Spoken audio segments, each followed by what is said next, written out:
ସାଙ୍ଗମାନେ ଆଜି ମୁଁ ବହୁତ ଖୁସି। କାହିଁକି ଖୁସି ଏବେ ମୁଁ କହୁଛି। ଆମେ ରାସ୍ତାରେ ଯାଉ ଯାଉ ଦେଖିଲୁ ଚାର ଗଛ।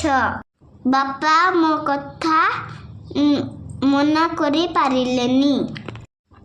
ବାପା ମୋତେ ଏଇ ଗଛରୁ ଚାର ତୁଳିଦିଅ। ବାପା ଚାର ତୋଳିଦେଲେ। ସବୁ ବାପା ମାନେ ଛୁଆଙ୍କ ପାଇଁ ଏମିତି କଷ୍ଟ କରୁଥିବେ। ଏପଟେ ମୁଁ ଚାର ଆଣିକି ମା'କୁ ଦଉଛି। ବାପା ଏପଟେ ଗଛ ଉପରକୁ ଚଢ଼ି ଯାଇଛନ୍ତି। ବାପା ଯେ କେତେ କଷ୍ଟ କରୁଛନ୍ତି। ବାପା ମାନେ ଆମର କେତେ କଷ୍ଟ କରିକି ସହି ଯାଉଛନ୍ତି। ବାପା ଆଉ ମୁଁ ପଳେଇ ଆସିଲୁ। ଏ ଦେଖନ୍ତୁ ଚାର।